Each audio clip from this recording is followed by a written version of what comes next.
buenas tardes, amables televidentes. En el conversatorio de la Fundación Institucionalidad y Justicia del día de hoy cuento con la grata presencia del doctor Onofre Rojas, ordenador de los fondos europeos de desarrollo, la UNFED. Onofre, en nombre de la Fundación Institucionalidad y Justicia y en el mismo mío propio, te agradezco el que me dé el lujo de compartir este conversatorio contigo. Nos conocemos desde hace tantos años y la verdad es que tú has sido coherente en cuanto a lo que tú predicabas en la universidad allá a principios de los 80 con lo que ha sido tu práctica de vida. Y uno ha visto como si hay alguien que ha sabido interpretar y ha sabido sobre la base de lo que él sabe y conoce ejecutar proyectos que vayan dirigidos al fortalecimiento de la institucionalidad en la República Dominicana, yo creo que esa figura es el doctor Onofre Rojas. Así que en nombre de la Fundación te agradezco el que me hayas permitido de verdad compartir todo esto. Así que y yo quiero que entremos de lleno de una vez. Muy bien. La UNFED ha venido realizando un trabajo, yo diría que monumental, en múltiples áreas. Ustedes están en los ayuntamientos, ustedes están en el Congreso Nacional, ustedes están en lo que ha tenido que ver con la construcción de iniciativas legislativas, es decir, ustedes están en todas partes. ¿De qué es de lo que se trata? ¿Qué es lo que se ha venido haciendo? Hay algo que yo voy a decir que tú no lo vas a decir, pero que lo tengo que decir yo. La UNFED en los últimos 3 años ha hecho un trabajo que va más allá que el que probablemente había hecho esa institución en los últimos 15 años. Y yo creo que eso hay que decirlo. Entonces, ¿de qué es de lo que se trata, no? O sea, ¿qué es lo que se está haciendo? ¿Qué es lo que ustedes están tratando de construir desde la UNFED? Bueno, en primer lugar, gracias, Servio Tulio. La verdad es que para mí en realidad el honor es mío venir aquí a la FINJUS y participar de esta conversación que, bueno, para uno también es muy satisfactorio poder conversar con interlocutores con los cuales, bueno, también se comparten prácticas y procesos como los que vivimos en la universidad, como tú señalabas, pero también entonces lo que hemos tenido que vivir en épocas más recientes relacionadas ya con las luchas por el desarrollo de la democracia en la República Dominicana y por la construcción de un mejor país. Bueno, en la UNFED nosotros hemos hecho una especie de reingeniería de esta oficina. Desde que llegamos, uno de los puntos que tomamos, y debo decir que de mi antecesor, el arquitecto Cáceres Troncoso, una de las cosas más importantes que encontré fue el inicio de un estudio de cómo se podría reformar la oficina. Inmediatamente me monté en ese estudio y, por supuesto, como tú dices, ya con la experiencia previa, yo precisamente en los 4 primeros años del gobierno 96-2000 del presidente Leonel Fernández, todo el mundo sabe que me correspondió dirigir ejecutivamente lo que fue la Comisión para la Reforma y Modernización del Estado, y de alguna manera habíamos adquirido una experiencia en reformas institucionales, y bueno, yo lo primero que hice fue tratar de desarrollar una nueva institucionalidad al interior de la UNFED y hacer una especie de reingeniería de los procesos y de la organización, así como clarificar también su misión, su visión y sus valores. Una cosa que mucha gente lo toma casi como una moda, pero es muy importante definir claramente cuál es la misión de una institución. Y una de las cosas que logramos con un equipo definir fue esa misión, que nosotros la hemos resumido diciendo que queremos maximizar la cooperación de la Unión Europea con la República Dominicana dentro del marco de la cooperación con los ACP, porque la República Dominicana en este acuerdo, el acuerdo de Cotonú con la Unión Europea, hace parte de un grupo de países del tercer mundo, que son los países de África, de Caribe y el Pacífico, y por eso nosotros hemos procurado maximizar esas relaciones de cooperación con la Unión Europea. Y además hemos adoptado un lema que mucha gente no le gustó en la oficina porque no sería un lema técnico, no tenía esto que ver tanto con los procedimientos, con la manera en cómo se conducen esto, pero quizás no fue autoritariamente, pero creo que logré convencer al final a la mayoría de que debíamos adoptar un lema distinto, que es lo que nosotros hemos denominado trabajar con pasión por el desarrollo. Y entonces introdujimos esta frase de pasión por el desarrollo, que justamente no es una frase técnica, no es nada convencional, no es nada...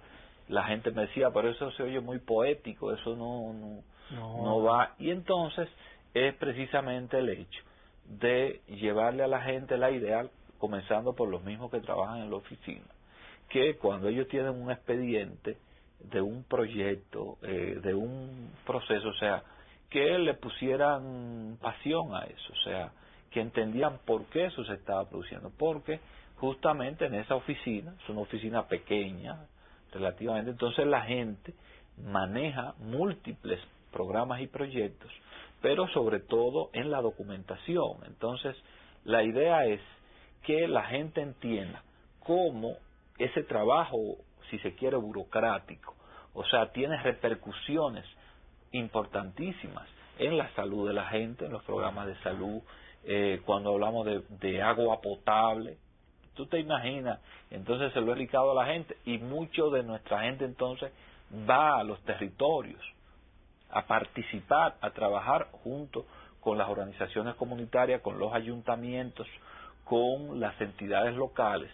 Y entonces, claro, entonces la gente comienza a entender, bueno, pero este proyecto de agua potable, pero eso está relacionado con algo que un día cuando fuimos a Neiva, una señora que por primera vez recibía agua potable en su vivienda y dice que ella tiene 58 años de edad y entonces en esos 58 años de edad nunca había tenido agua en su vivienda. Esos 58 años ya se lo había pasado cargando agua en la cabeza en zona montañosa desde el río a subir a la casa. Entonces, cuando la gente comienza a tener esa sensibilidad de que lo que hace en una oficina para un programa de agua potable es algo que repercute directamente en la vida de las personas, pero de una manera extraordinaria, claro, o sea, sí, de una manera, es decir, quizás como tú comentabas, las épocas universitarias, y de ahí viene el tema también de la creencia, o sea, quizás, bueno, en la época universitaria nosotros pensábamos que podíamos hacer quizás una revolución más radical en el país y que, bueno, y que estas cosas a lo mejor no tenían toda la importancia que tienen, y entonces tú te das cuenta cómo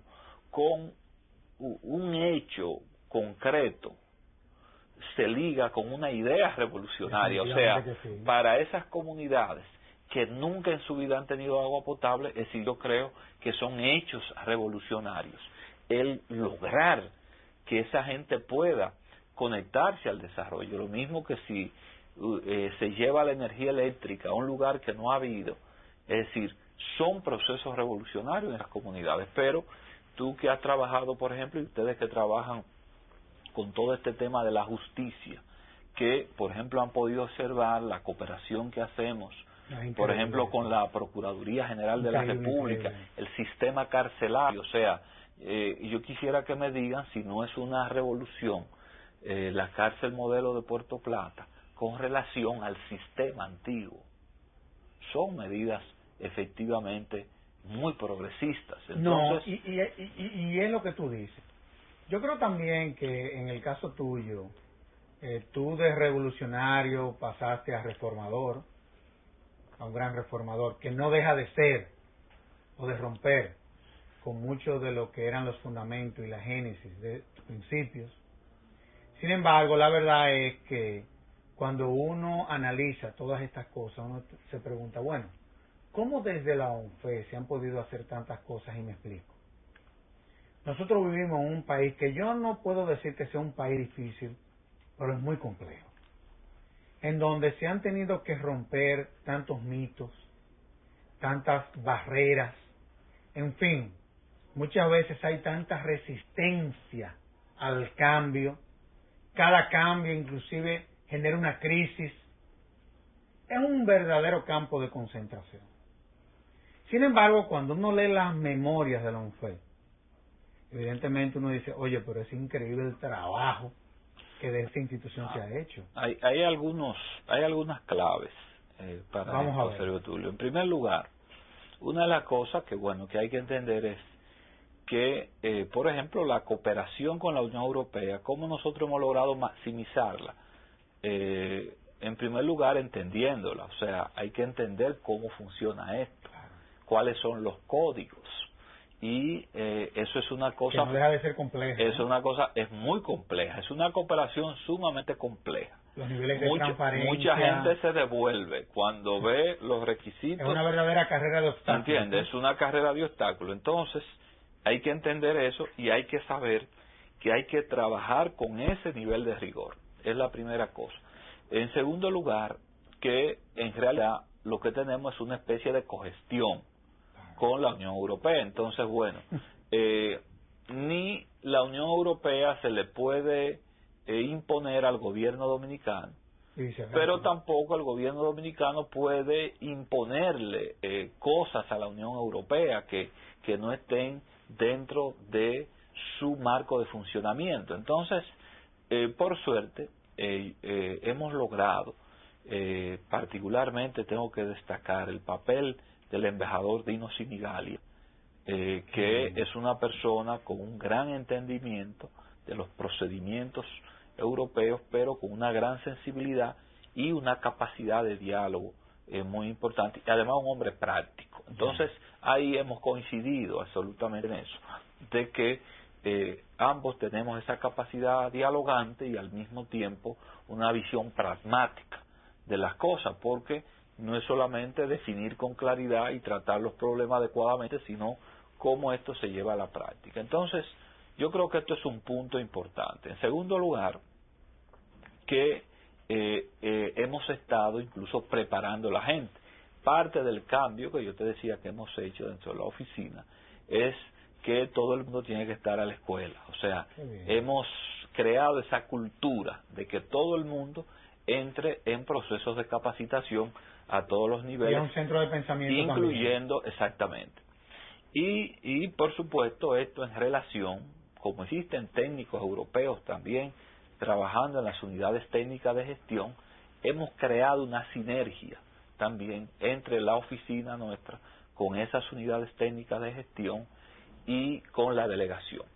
Pero al mismo tiempo, y entonces esta es la parte más importante, ¿qué es lo que permite entonces que las cosas se hagan? Porque todo esto que te he estado narrando sirve para obtener los recursos y para desembolsarlo. Ahora, esos recursos luego hay que aplicarlos. Entonces, ¿cómo tú lo aplicas adecuadamente? Bueno, en primer lugar, mediante procedimientos muy claros y transparentes. Es decir, el tema, lo que para mucha gente es una innovación, las licitaciones.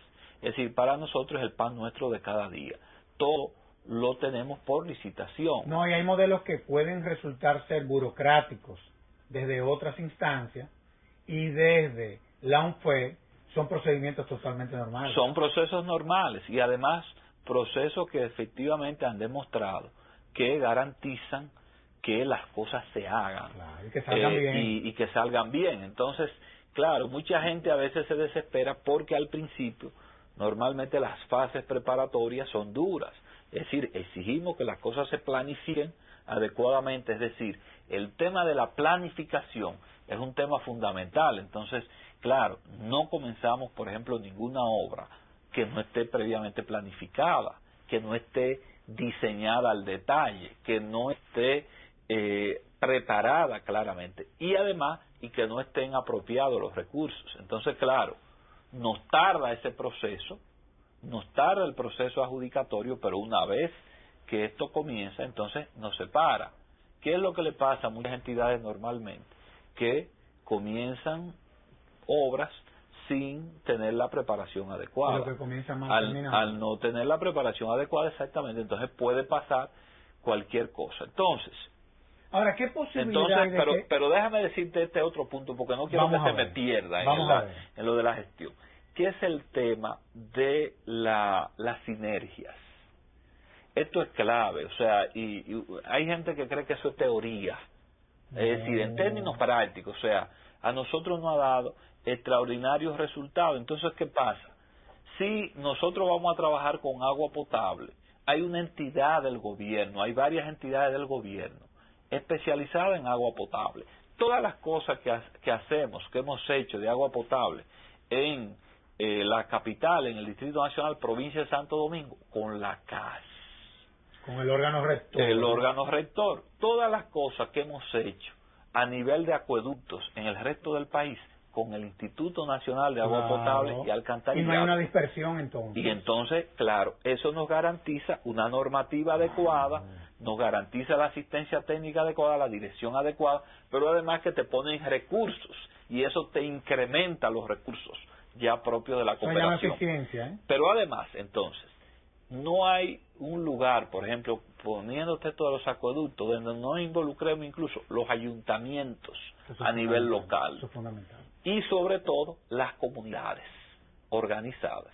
Entonces las comunidades participan también definiendo dónde, cómo ellos quieren su acueducto, pero también poniendo recursos y luego garantizándose como sostenedores. Nosotros tenemos una cantidad de acueductos en muchísimos puntos del país donde las comunidades están acreditadas por el INAPA como comunidades que pueden manejar ese acueducto y hacen una gestión descentralizada, o sea, cobran el agua, cobran para tener incluso unos fondos de mantenimiento. Entonces, ¿qué pasa? Que esa sinergia, como te digo, entre entidades del gobierno, ayuntamientos, comunidades y la cooperación, entonces eso genera unas capacidades que evidentemente entonces eso es lo que nos permite multiplicar las cosas y por eso, bueno, o sea, y eso mismo lo hacemos, actuamos en el área de la justicia, entonces, bueno, ¿quién? Los órganos propios, claro, es la Procuraduría General de la República, en el ámbito del Ministerio Público, quien lleva la voz cantante y así sucesivamente, las entidades que trabajan con el sistema carcelario, las de la sociedad civil que trabajan con el sistema carcelario, tal y tal. Y entonces nosotros le damos las asistencias técnicas, apoyamos económicamente, etcétera, y digamos que esa es la mecánica de funcionamiento. Y además, entonces aquí viene otro tema que yo creo que es fundamental también de cara al desarrollo global del país, que esto va generando también una especie de, digamos, de visión de país y visión de Estado. Entonces, porque al tú tener que articular tantos actores, entonces nadie puede decir nada más que es una acción exclusiva del gobierno, sino acciones socializadas, sino que son acciones donde participan actores de diferentes... y ustedes quizás sin habérselo propuesto, no sé si esa fue una de los fundamentos de la ONFE, es posible. Ustedes han creado un modelo de gestión que ha resultado ser modelo a los fines que todo aquel que quiere inclusive desarrollar proyectos puede utilizar los modelos que desde la ONFE se están implementando hasta como hipótesis de trabajo. Y yo creo que de una u otra forma esa ha sido una de las grandes contribuciones. Bueno, no, la verdad que no nos lo hemos propuesto, pero es así. Hay cosas donde efectivamente nos ha dado muchos resultados. Muchos resultados, y quiera Dios nada de que ese modelo que ha sido exitoso, ustedes sepan ya como modelo, no los programas que sobre la base de ese modelo ustedes implementan, sino ya vender ese modelo que sin lugar a dudas es un modelo en donde no solamente ustedes han definido lo que es la gestión, lo que es el despacho, lo que es la implementación, sino también lo que son sistemas de transparencia, sistemas de evaluaciones y de consecuencia. De todos modos, vamos a hacer una pausa y de inmediato volvemos con el doctor Onofre Rojas.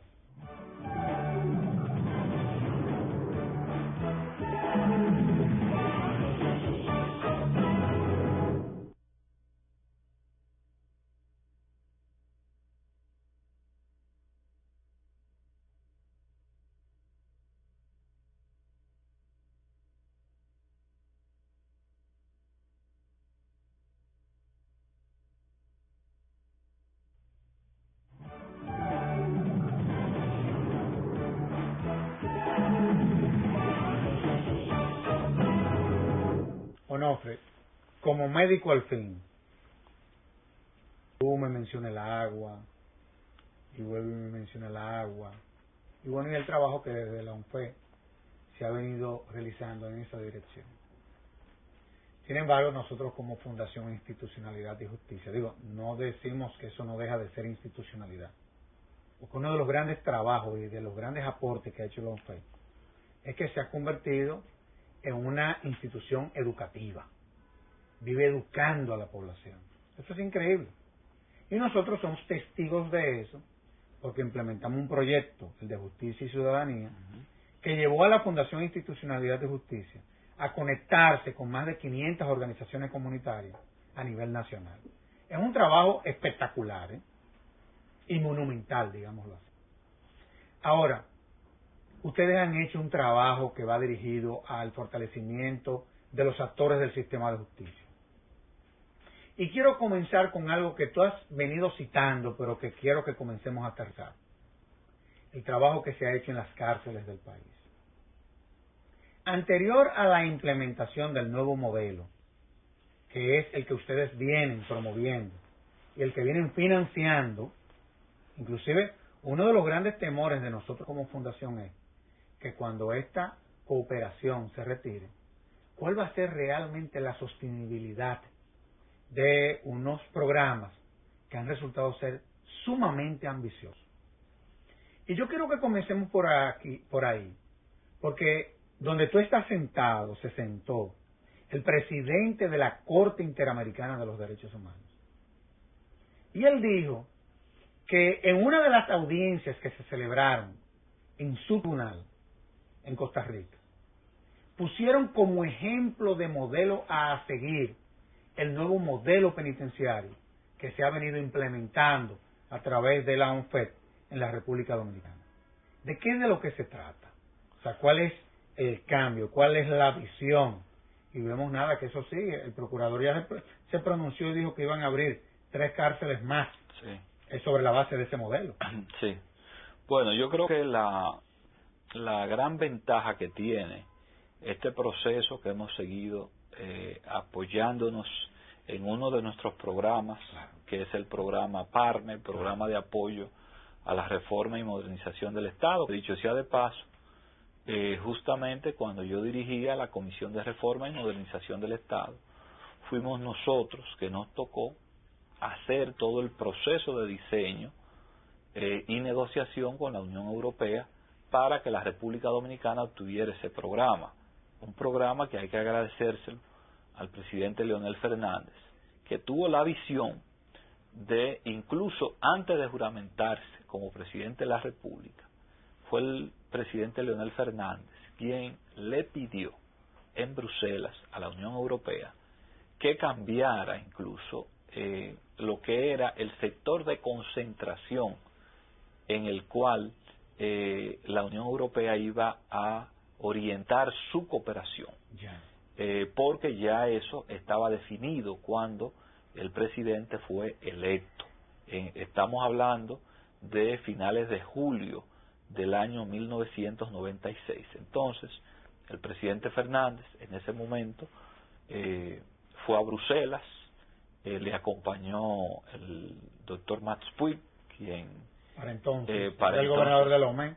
Sí, pero antes, o sea, él no era ordenador todavía, pero una persona, un gran conocedor de Europa, y nosotros entonces desde la Alianza por la Democracia le habíamos propuesto al presidente Leonel Fernández la idea de, en las discusiones que tuvimos con el PLD para apoyar al presidente Fernández, nuestra demanda fundamental fue que se incluyera dentro del programa del PLD de 1996 todo el tema de la reforma y modernización del Estado como un tema fundamental, incluyendo el tema de la reforma constitucional, y eso abrió paso a que el presidente Fernández tomara eso como una línea, lo pidió a la Unión Europea y entonces vino toda la negociación para este programa.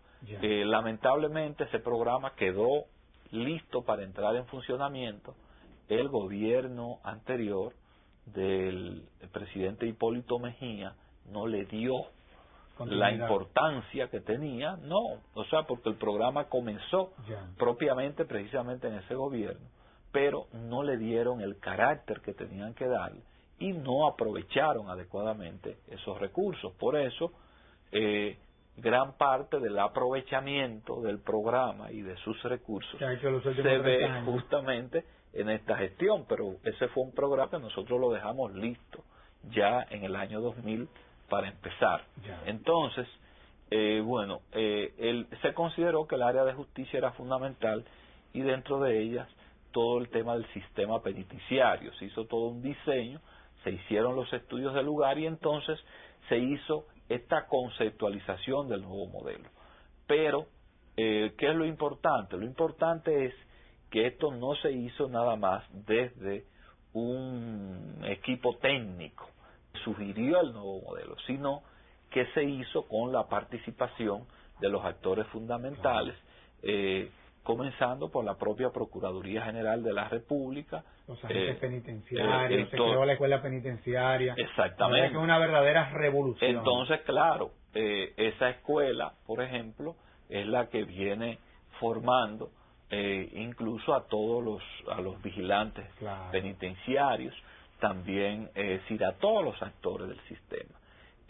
Entonces, yo creo que la sostenibilidad viene dada precisamente por ese involucramiento, es decir, el programa simplemente es, digamos, como el instrumento que permite ayudar al financiamiento y, digamos, con algunos soportes técnicos para la implementación del modelo, pero el modelo lo están implementando son los actores del sistema. Entonces, esto, como debe de ser. Como debe de ser, justamente. Entonces, debe de ser. Pero eso es lo que da garantía. Por eso, hacer lo contrario es debilitar esas exactamente. Por eso tú ves que, tanto por ejemplo, recuerdo el procurador Domínguez Brito fue un gran impulsor de todo este sistema, pero inmediatamente asume el licenciado Radamés Jiménez, le da una continuidad, pero y con un impulso increíble, con una gran visión, y entonces es el Procurador General de la República, digamos que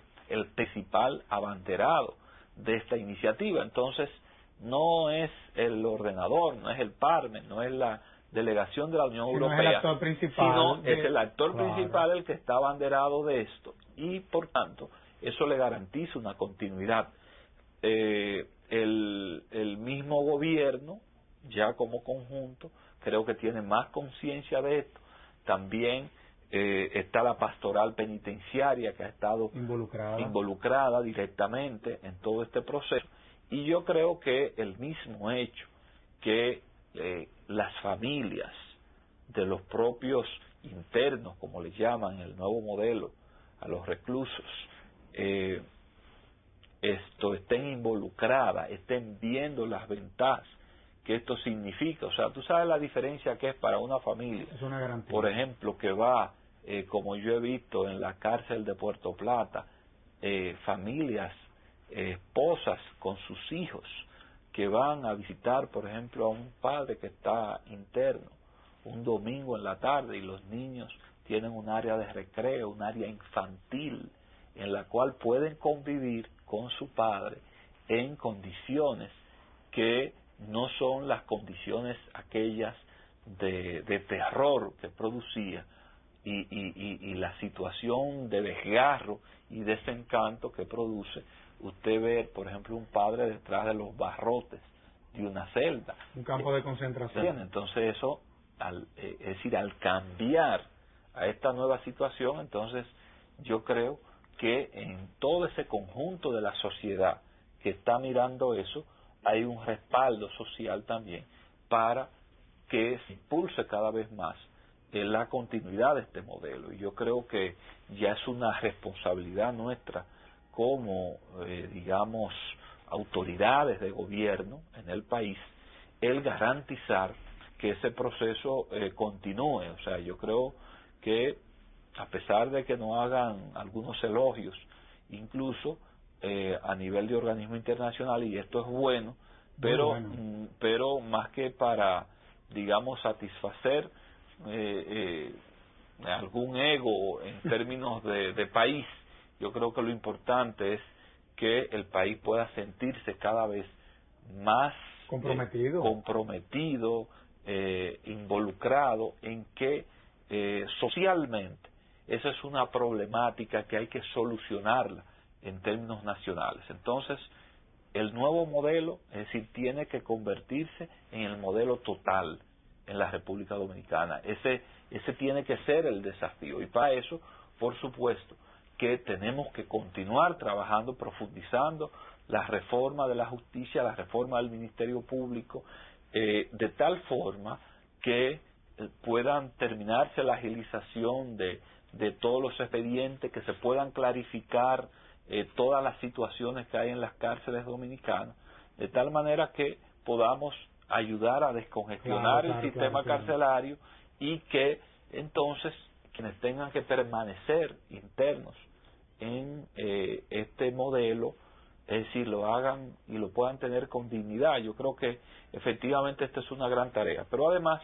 sí debo decir que en la próxima programación que tenemos o que estamos elaborando conjuntamente el gobierno dominicano, los actores nacionales y la Unión Europea, nosotros por supuesto contemplamos que se mantenga un apoyo a todo el sistema institucional dominicano, y particularmente al área de la justicia, porque creemos que este esfuerzo merece la continuidad, y si bien, como digo, es una responsabilidad fundamentalmente nacional, pero hay que aprovechar la cooperación también. Y eso es importante. Te voy a decir por qué. Fruto y gracias a esa cooperación, cuando tú vienes monitoreando a los actores del sistema de justicia, tú te encuentras que en el último año, probablemente, la Procuraduría General de la República, es decir, el Ministerio Público, sea de los actores del sistema el que de manera sostenible más ha avanzado. Yo creo que eso es fundamental, sobre todo de una institución que se había convertido en la cenicienta del Poder Judicial. Y yo creo que todos estos programas, todos estos proyectos que se están implementando desde la ONFED, vía el fortalecimiento del Ministerio Público. Y hay que destacar aquí, Sergio, es importante el trabajo que ha hecho el comisionado de apoyo a la justicia. Esto es increíble, ese muchacho. Mocoso, ¿verdad? Mocoso y todo su equipo. Es increíble. Es decir, han hecho un trabajo extraordinario en la coordinación de esta cooperación, porque si bien hemos apoyado el Ministerio Público, la escuela del Ministerio Público, la Suprema Corte de Justicia y todo lo que es también la escuela de la judicatura,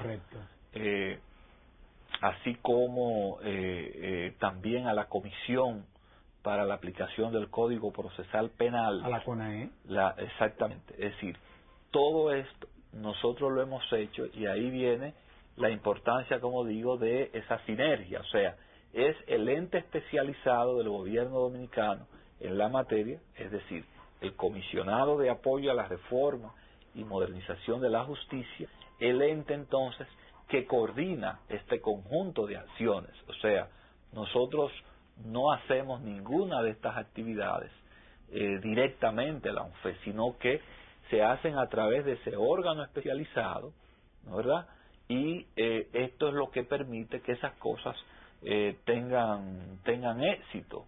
Así es que yo creo, y es el propio comisionado a quien le hemos encomendado entonces, que coordine con los demás actores lo que será entonces esa próxima cooperación. Y es importante eso, te voy a decir por qué. Porque en esa comisión, la Comisión Nacional de la Implementación de la Reforma Procesal Penal, ahí confluyen todos los actores del sistema de justicia. Aparte que ahí hay también instituciones de la sociedad y también confluye lo que es el sector académico, las universidades. Y ciertamente hemos elegido a Moscoso como el vicepresidente ejecutivo de la CONAE, a los fines nada de que sea el que lleve la bandera y el que conjuntamente con cada una de las instituciones entonces diseñe los proyectos. Y la verdad es que yo creo que la visión ha sido correcta. De todos modos, vamos a hacer otra pausa, Onofre, y de inmediato volvemos con Onofre Rojas.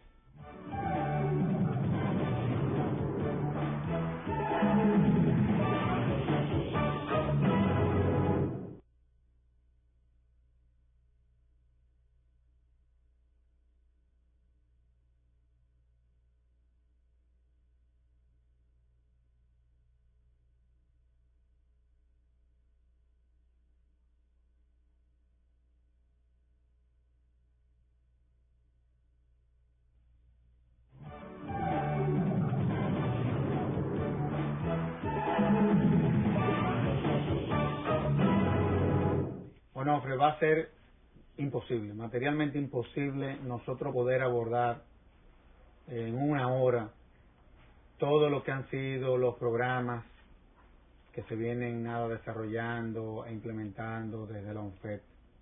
Estamos hablando de más de 10 programas a nivel nacional, los cuales involucran cientos y cientos de proyectos. Es imposible. Es imposible. Ahora bien, evidentemente que ustedes no solamente se han venido dedicando a hacer trabajos que van dirigidos o que tienen un gran contenido social, digámoslo así, sino también que han tenido la visión de trabajar con instituciones cuyos programas han servido para que esas instituciones se fortalezcan, independientemente de los programas que implementan dentro de los programas y proyectos desde el ONFET. O sea que es una combinación perfecta, digámoslo así. Pero si hay una institución sobre la cual se ha venido desarrollando la democracia en la República Dominicana en los últimos 50 años, digámoslo así, se llama el sistema de partidos. Nosotros como Fundación Institucionalidad y Justicia, independientemente de que muchas veces nos pronunciamos respecto a lo que ha sido la visión de algunos de los partidos, nosotros reconocemos que son instituciones claves y necesarias y que hay que fortalecer. Bueno, y eso se está haciendo desde la ONFET. ¿Qué ustedes han venido diseñando y implementando que vaya dirigido al sistema de partidos en la República Dominicana? Sobre todo en un país, si tú lo sabes, que reina la partidocracia, el clientelismo. Tú eres político, pero no todos los políticos tienen la visión que tiene Onofre Rojas. Esa es la verdad, porque tú eres un técnico, un científico de la política. Pero no todos los políticos tienen esa visión. ¿Qué se ha hecho la ONFET como para poder diseñar programas que resulten ser efectivos al sistema de partidos en la República Dominicana? Bueno, yo pienso que prácticamente todos nuestros programas y proyectos, si la clase política tuviese una visión, digamos, adecuada, puede efectivamente beneficiarse del mismo en la medida en que son todos programas orientados al desarrollo, al desarrollo social, al desarrollo económico y sobre todo el desarrollo institucional. Y nosotros hemos venido apoyando sobre todo diferentes entidades que de manera directa tienen que ver con el sistema de partidos, incluyendo la propia Junta Central Electoral, que en determinados momentos hemos apoyado procesos importantes tendentes a garantizar que la Junta pueda cumplir cada vez mejor con su misión. Pero otras entidades, por ejemplo, como lo que es el Consejo Nacional de Reforma del Estado, que es el mecanismo entonces encargado de promover las reformas y, por ejemplo, desde lo que es hoy el CONARE, pero cuando yo lo dirigía era la Comisión de Reforma y Modernización del Estado, nosotros le entregamos a la Junta Central Electoral, después de haber hecho un proceso muy amplio en todo el país, un anteproyecto de ley de partidos y agrupaciones políticas, el cual lamentablemente yo no he entendido por qué todavía a esta altura del juego la Junta Central Electoral no ha tomado la iniciativa y el liderazgo para llevar al Congreso Nacional lo que sería ya esta ley de partidos y agrupaciones políticas, que es un complemento sumamente importante a la ley electoral. No basta con la ley electoral, y hoy cada vez más nos estamos dando cuenta en eso,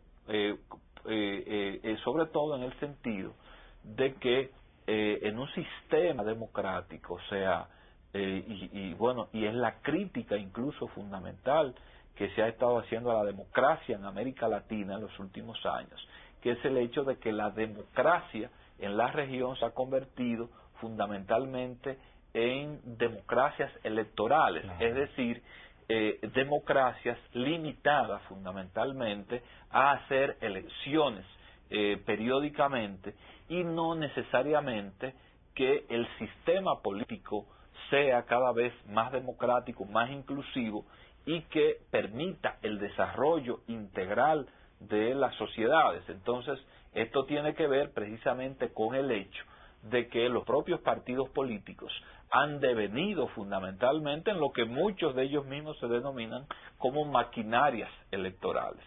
Es decir, es una concepción limitada de la acción política, y yo diría que hasta cierto punto es una visión que la propia población puede interpretarla como una visión oportunista de la política, en el sentido, y la gente lo dice y lo expresa con la famosa frase de que en elecciones los políticos vienen a cazarnos como se cazan a los pavos en Navidad. Es decir, la actividad política entonces ha devenido en una actividad fundamentalmente electoral, y hasta que la dirigencia política no entienda que la actividad política es una actividad permanente, es una actividad educativa, de conducción de las poblaciones, o sea, realmente un partido político, en tanto que representación de la sociedad, o sea,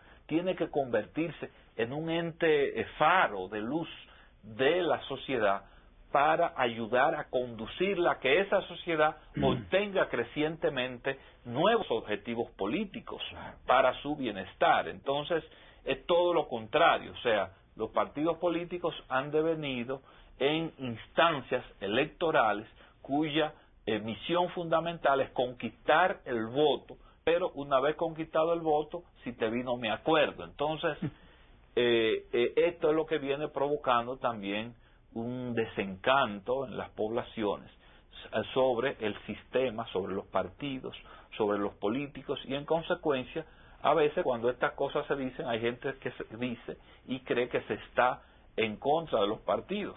Jamás yo podré estar en contra de los partidos. Yo soy un dirigente político. Yo formo parte de la Alianza por la Democracia, que es una organización política en República Dominicana, y participo directamente de la gestión política, pero no puedo dejar de reconocer que mientras las organizaciones políticas funcionen de esa manera, entonces es correcto también que la propia población se cuestione de si eso vale la pena, y en consecuencia yo creo que por eso es necesario trabajar fuertemente en ese cambio realmente en el sistema jurídico institucional nuestro en materia de partidos, pero no basta con eso.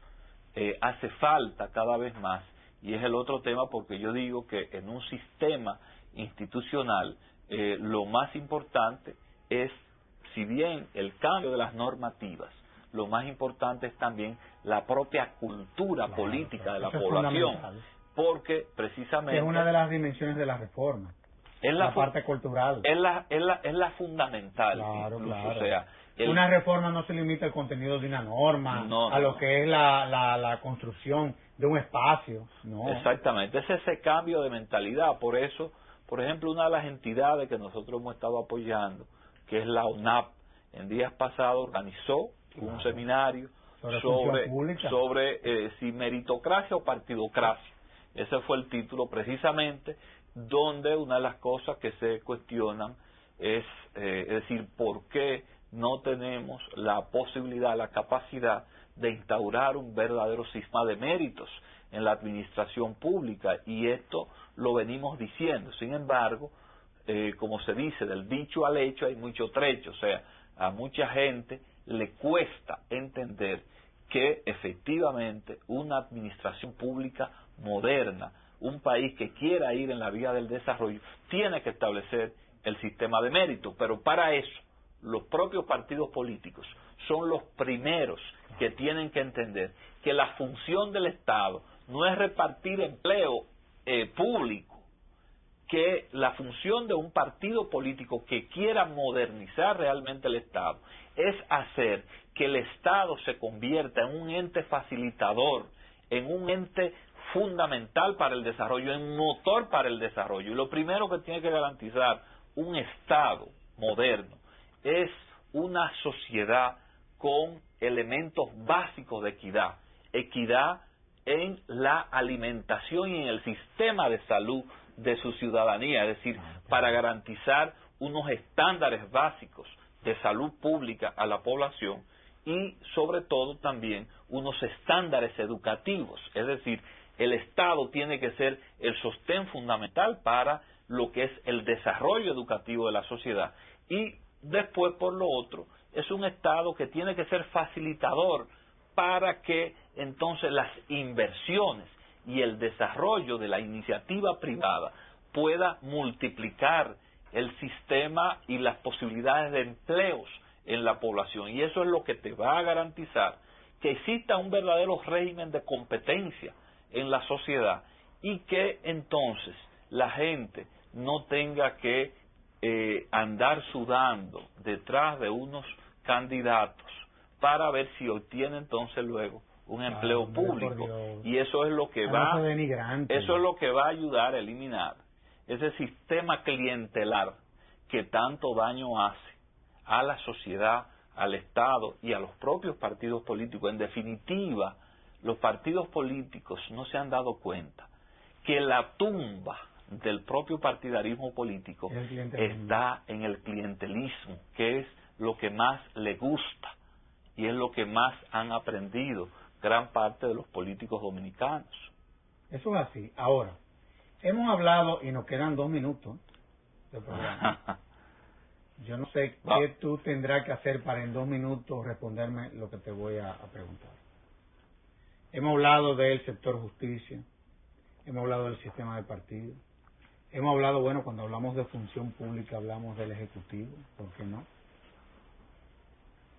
Pero, al Congreso Nacional, ¿cuáles han sido los aportes? Te lo digo porque el órgano de control del Estado es el Congreso Nacional. Y la verdad que esa es una función que da la impresión, no digo que sea así, que como función el Congreso Nacional nunca la ha utilizado. Y si tú te vas, por ejemplo, que es el órgano rector del Sistema Nacional de Control, la Cámara de Cuentas, esa es una institución, bueno, que eso no ha servido para nada. Esa es la verdad. Estamos tratando de ver qué podemos hacer con eso para catapultarla. Pero los órganos de controles en la República Dominicana han sido deficientes cuando algunos de ellos lo hemos puesto a funcionar y otros nunca han funcionado. ¿Cuál es la visión de la ONFE en ese sentido? Porque La verdad es que preocupa todo esto. Bueno, nosotros la verdad es que dentro del programa más orientado hacia reformas institucionales, que es el programa PARMI, no se contempló una gran cantidad de fondos dirigidos al Congreso Nacional, porque yo recuerdo en aquella ocasión incluso, cuando definíamos este programa, estábamos trabajando justamente en un programa de reforma y modernización del Congreso Nacional. Se estaba trabajando, yo recuerdo incluso una persona que trabajó en una comisión de reforma constitucional que también teníamos en aquel entonces, que era la doctora Milagro Ortiz Bosch. Sí, doña Milagros impulsó junto a otros congresistas, también el doctor Max Puig en su momento, un programa de reforma y modernización del Congreso Nacional. Pero este programa fue apadrinado fundamentalmente por el Banco Interamericano de Desarrollo, y esto conllevó a que desde el BID se impulsara ese programa de apoyo al Congreso Nacional y también a la Cámara de Cuentas, y esto permitió incluso que se hicieran muchos procesos, básicamente de modernización pero eso no en, ha sido suficiente, en el ámbito legislativo. Bueno, porque ahí está el tema, ahí está el tema, precisamente. Vemos el barrilito, el cofrecito, una Cámara de Cuentas que no ha comenzado a contar, a pesar de todas las transformaciones, a pesar de que cuentan con una base legal sumamente interesante. Pero queremos que esto arranque. Por eso es que yo digo que lo más importante en los procesos de reforma es el cambio de mentalidad. O sea, independientemente tú puedes modernizar todos los procesos, pero si la gente no toma un cambio importante, entonces los congresistas tienen que cambiar muchas cosas, pero la sociedad dominicana también tiene que cambiar gran parte de su actitud, sobre todo de vigilancia y de seguimiento y de control social a organismos tan importantes y que tienen que controlar otros precisamente, como es el Congreso de la República y como es la Cámara de Cuentas. Así es. Onofre, el tiempo se agotó. Bueno, ya tendremos que hacer otro programa. Yo pienso que sí. Sin embargo, quedó algo muy claro en este programa. Y es que para la ONFE, el principal instrumento, el principal componente de una sociedad o de una institución es el componente humano. Así es. Cuando tú hablas de la parte cultural, de eso es de lo que se trata. En nombre de la Fundación Institucionalidad y Justicia, una vez más te agradezco el que me haya dado el lujo de compartir todo lo que ha sido este proceso, que a mi juicio ha sido sumamente fecundo. Y quiera Dios que esto tú lo sigas diciendo aún más. El país tiene derecho a saber lo que desde la ONFE se viene haciendo. Y a ustedes, amables televidentes, les decimos hasta el próximo domingo, en donde estaremos en un nuevo conversatorio de la Fundación Institucionalidad y Justicia. Hasta entonces.